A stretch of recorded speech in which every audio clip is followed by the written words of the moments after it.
7:47 p.m. Eastern Daylight Time, a severe thunderstorm was located 10 miles south of Forest City, or near Chesney, 15 miles per hour.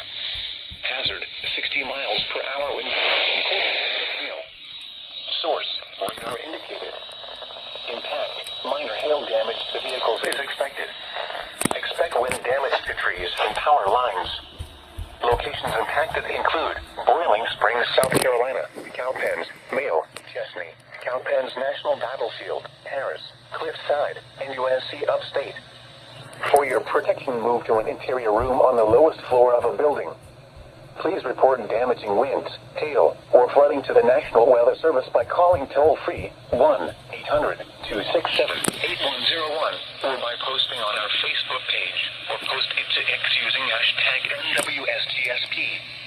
Your message should describe the event and the specific location where it occurred. Repeating, a severe thunderstorm warning has been issued until 7:45 p.m. Eastern Daylight Time for the following counties: Rutherford, North Carolina, and the following counties in South Carolina: Cherokee and Spartanburg.